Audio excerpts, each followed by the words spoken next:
Okay, good day guys. So bagong episode lang tayo, short episode.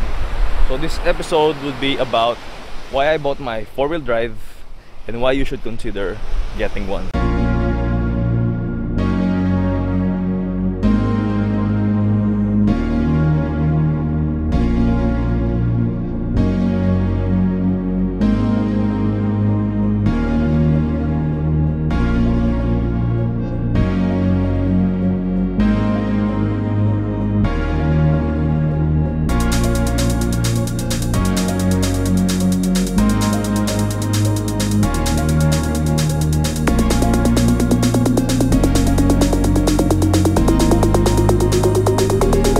Kung nasaan ako ngayon, currently nasa Lingayen ako. So yung Lingayen Golf Walk. So ito siya, around my back. So nakikita nyo siya.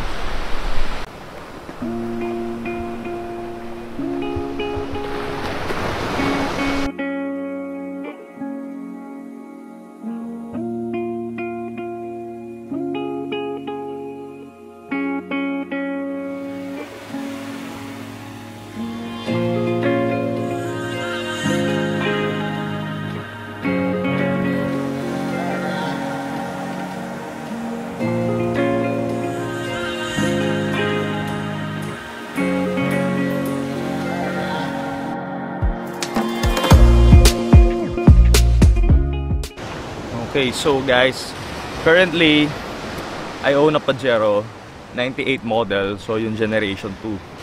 So currently I outfitted this vehicle for specific reasons. Number one would be, of course, for overlanding and camping, tapos konting trail on the tough tracks, kaya mas malaki yung gulong. So I'll give you a preview of my vehicle right now.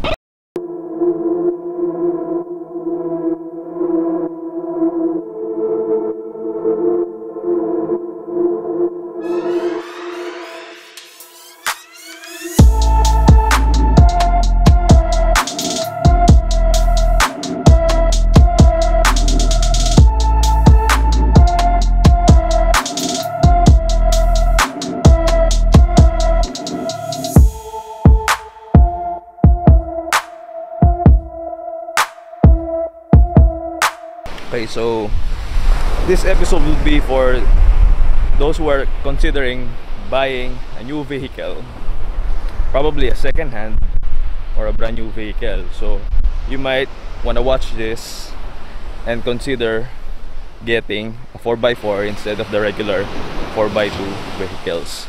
So without further ado, let's go to the 5 reasons why you should get a 4x4 instead of the regular one.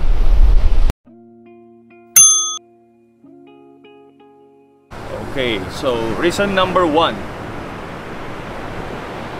A 4x4 versus the regular 4x2 or the passenger cars are basically go anywhere cars. So meaning, itong mga vehicles na to, they can get you almost anywhere. So providing na hindi mo sila paliliparin, of course, saka palalangoyin dyan sa dagat. Okay, so basically, anywhere that the vehicle can go would be, number 1, mud terrains. So sand, beach, rock crawling, packet ng bundok. Basically, they can get you anywhere that you want, provided that you know how to use them. Okay, kasi yung disadvantage ng mga 4x2 variants or yung mga passenger cars, limited lang yung mga pwede nilang puntahan, mostly on the paved roads. So malaking bagay to, malaking advantage to kapag may 4x4 ka. And besides that, so ito yung number 1 reason ko kasi ako, basically, I want my vehicle to take me anywhere I want. So kasi ngayon medyo I'm into camping, overlanding, as well as touring. So in-outfit ko yung vehicle ko to become that specific rig. Okay, touring rig ang tawag dyan mga Australians. Okay, so it's a good reason to consider na bumili ng 4x4 because of this. You can take your family with you on camping, and these vehicles are basically very reliable, kaya maganda silang dalhin sa mga gantong terrain.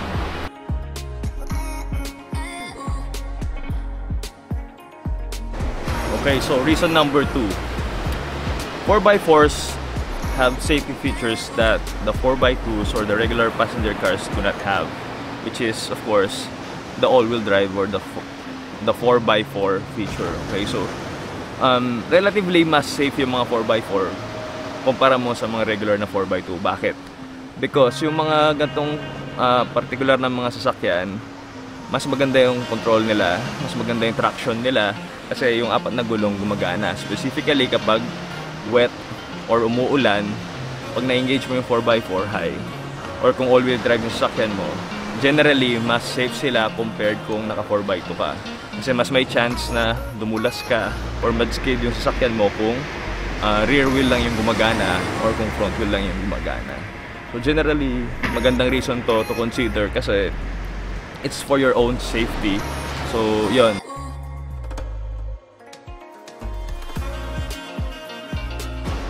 Okay, so another reason to consider would be itong mga vehicles na to, they are built tough. So, they are built reliable and very capable. So, meaning, itong mga, syempre yung itsura pa lang nila, pag nakita mo yung mga 4x4, tignan eh, medyo matigas tignan. So mukhang hindi sila agad masisira. Kahit saan mo sila dalhin, straight from the casa, yung mga 4x4 na yan, readily available sila to go on off-road or sa trail. So hindi mo sila kailangang i-modify para pumunta sa trail. Yung mga stock vehicles na 4x4, readily pwede silang dalhin sa trail. Of course, you may want to consider modifying them for specific reasons, pero hindi sila kailangang i-modify kasi straight from the casa, reliable na yung mga yan, very capable, pwede nyo silang dalhin sa bundok, sa river crossing, pwede kayong mag-rock crawling, provided na alam yung gamitin, of course, yung mga vehicles na yan. So that's reason number 3. So, yeah, they are built tough, you know, and actually mas preferred ko yung mga older vehicles na 4x4, like the Pajero, which I have, yung Land Cruiser or yung Nissan Patrol. So kasi yung itsura nila, yung curvatures nila, sobrang classic eh, na astig tignan. Lalo na pag minodify mo sila, sobrang gwapo nila kapag nalagyan mo sila ng magandang gulong tsaka ng magandang accessories.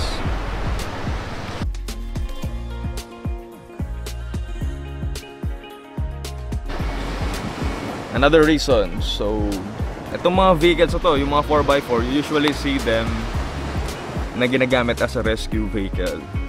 So, sa current events ngayon, previously nagkaroon ng Taal volcano almost erupting, so nagkaroon ng incident doon.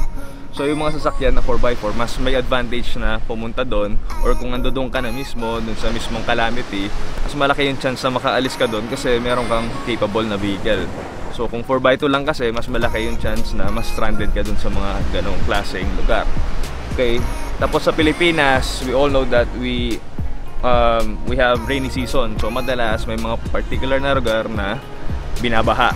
So if you have a 4x4 na medyo naka-lift at mataas, okay, so kahit stock yan, medyo mataas na yan compared dun sa mga regular vehicles, mas malaki yung chance na alis ka sa baha, okay, or makakapunta ka sa gusto mong puntahan kahit meron siyang baha, dahil nga mataas yung wading clearance ng mga 4x4 compared din sa mga regular na vehicles. And yun nga, rescue vehicles, so halimbawa kung may na-stock, pwede kayong tumulong, pwede yung gamitin yung sasakyan nyo, humila ng kung ano man na sasakyan na bumara din sa mga particular na areas na yun. Okay, so for the 5th and final reason, so I think it would be why not?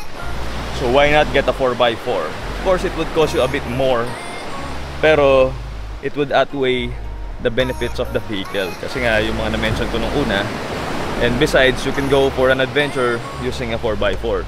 So mas ma-enjoy nyo yung buhay kapag meron kayong 4x4 like what I'm doing right now. Okay, so tingnan nyo naman, nakapunta ako kaagad sa beach, effortless. Okay, kasi na-outfit ko na yung vehicle ko for this particular type of terrains. Okay, so pwede kayong mag-swimming anytime you want, you can go camping anytime you want, and you can go on the trails, yung mga rock crawling, mud terrains, potholes lang, lahat ng mga yan, kaya nyo silang puntahan basta meron kayo ito, you know, kung meron kayong ganyan 4x4. For those who doesn't have a 4x4 yet, you might want to consider buying one.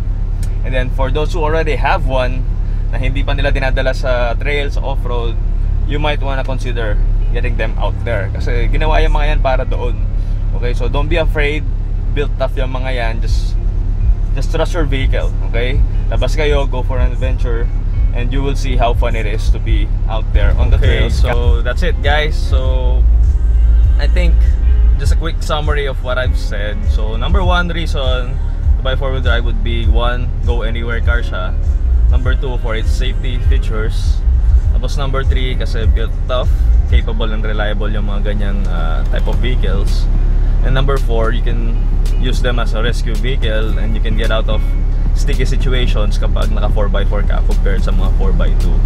And of course, yung last reason na sinabi ko, why not buy a 4x4? Of course, there are not many reasons to say na hindi kayo bibili ng 4x4 kasi mas marami talaga siyang advantage kaysa sa disadvantage. I think the main reason why people would opt for a 4x2 instead of a 4x4 is the money issues. Of course, if the budget permit, of course, mas pipiliin natin yung 4x4 kasi mas marami siyang advantage.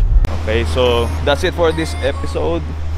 Okay, if you haven't yet, don't forget to like, share, and subscribe on my channel. So let's see kung makakagawa pa ako ng mga better contents. So support lang tayo sa channel for now. Okay, so this is Jerome again of Lakbay Diwa TV.